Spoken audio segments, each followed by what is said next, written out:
इस सीरीज का आपके सामने दूसरा वीडियो है। उसका पहला question, which of the following represents a b is equal to 64।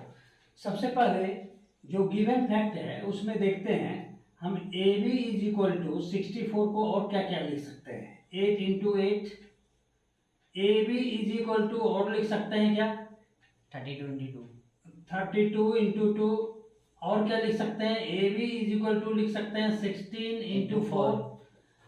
अब देखिए ये सारे फैक्टर में हमारे पास यहाँ पर आपको 8 फैक्टर जो है 2 बार यूज होता है, इसको तो चेक कर लेते हैं।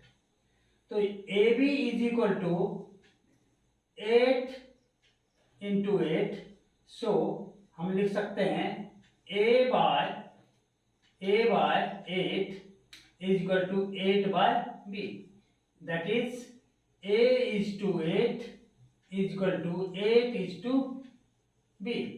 तो देखिए यहाँ पर पहला ऑप्शन 8 is to a, यहाँ है a is to 8, सो ये ऑप्शन नहीं, discarded.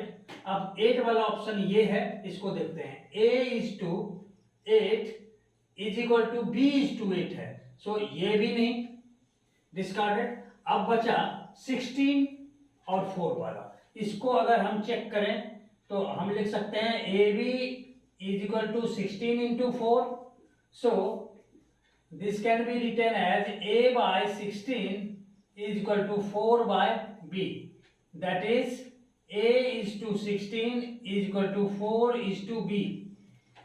A is to 16 is equal to b is to 4 है, यहाँ 4 is to b, so this option is also discarded। so 1 2 3 options are discarded। अब बचा ये इसको अगर हम चेक करें तो this is your ab is equal to 32 into 2, so a by 32 is equal to 2 by b, so a is to 32 is equal to 2 is to b, तो a is to a by 32 2 by b, so a into b is equal to ये, तो a b is equal to 64। हाँ D। a b is equal to 64, D। तो D option is correct. Question number 2 आपके सामने है, इसमें बोलता है the ratio of boys and girls in A club is 3:2, which of the following could be the actual number of members.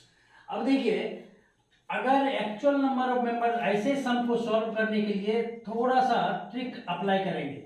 Ratio जब दिया हुआ है तो नीचे जो होता है, अब इसका फ्रैक्शन निकालते हैं तो क्या लिखते हैं 3 बाय कितना 3 प्लस 2, तो जो भी नंबर होगा, क्योंकि ये बॉयज एंड गर्ल्स फ्रैक्शन में नहीं हो सकता, तो जो भी नंबर यहां पर होगा वो 5 का मल्टीपुल होगा, 3 बाय 5 इंटू 5 का multiple.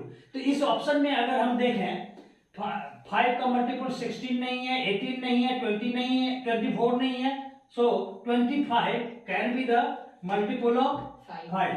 Yes, it is. Yes. So option D is correct. Question number 3 है, if 5 is to a proportion 20 is to 28, then a is equal to, ये हलवा सम है, 5 by a is equal to 20 by 28। इसको solve करने के लिए cross multiply, 20a is equal to 5 into 28, so a is equal to 5 into 28 by 20, 5 4 जा 20, 4 7 जा 28, so option C is correct।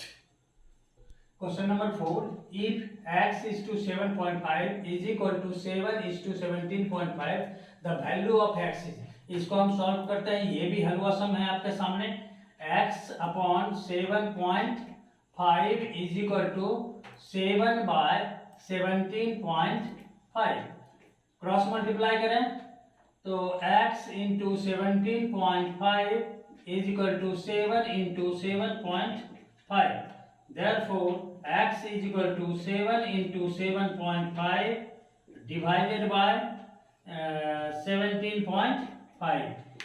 Decimal के बाद एक डिजिट न्यूमरेटर में भी डिनोमिनेटर में, सो डेसिमल कैंसिल। अब अगर हम इसको 5 से कटाएं तो 15 इंटू 5 75 और 5 3 जा 15 2 5 35। 5 से 5 3 जा 15 5 7 जा 7 7 cancel. Answer is what 3।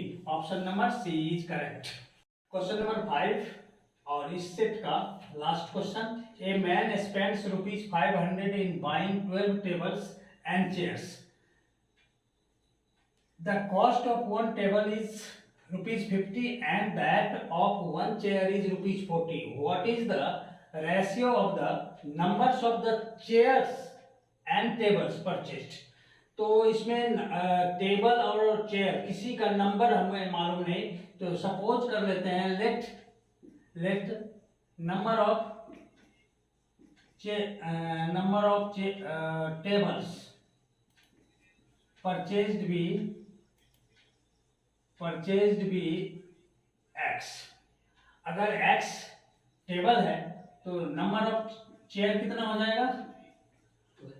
Number of chairs is equal to हो जाएगा 12 माइनस x।